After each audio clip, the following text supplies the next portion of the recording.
આ શાળા માટે અમારા મિત્ર મંગલસિંહ સંગાડાભાઈનો તમે વિદાય સમારંભ કરી રહ્યા છો, પણ અમારા માટે આવકાર સમારંભ છે। લગભગ 30 વર્ષની સરકારની નોકરી કરીને આજે ફરી પોતાનો સમય પોતાના પરિવાર અને સમાજને આપવા માટે ફરજિયાત વય નિવૃત્ત થઈ રહ્યા છે, ત્યારે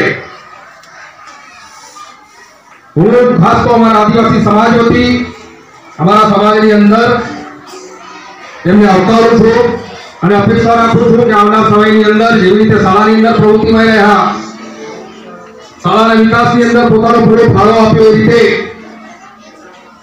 સમાજના વિકાસ માટે સમાજને પણ પોતાનો અમૂલ્ય સમય આપશે। મારો એમનો પહેલો પરિચય આજથી લગભગ 35 વર્ષ પહેલાનો છે। મારા કરતા લગભગ 1 વર્ષ સિનિયર હતા।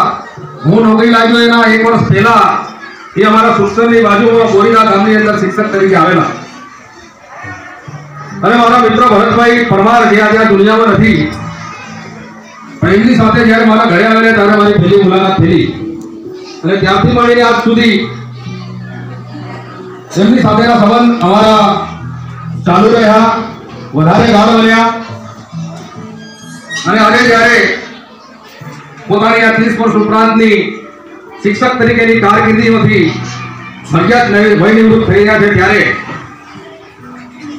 હું એમને એમના તંદુરસ્ત, પ્રવૃત્તિશીલ અને ઉલ્લાસમય જીવનની કામના કરું છું, અને ફરીથી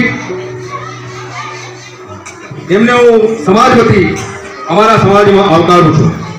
આજે મારા બીજા 3 મિત્રોના પણ આ જ રીતના વય નિવૃત્ત સમારંભ છે, અને ત્યાં પણ મારી રાહ જોવાઈ રહી છે, એટલે મેં અહીંયા ઉતાવળ કરીને પહેલા સમય માંગ્યો, અહીંયા મારું સન્માન કર્યું, સ્વાગત કર્યું, એ બદલ આપનો ખૂબ ખૂબ ધન્યવાદ। આપ સૌએ મને સાંભળ્યો એ બદલ પણ આપને ખૂબ ખૂબ ધન્યવાદ। જોહાર, નમસ્કાર। ખૂબ ખૂબ આભાર। હવે રાજુભાઈ વળવાઈ નિવૃત્તિ લેનાર મંગલ સાહેબનું સન્માન કરી રહ્યા છે। આપણે તાળીઓથી આ સન્માનમાં જોડાઈશું।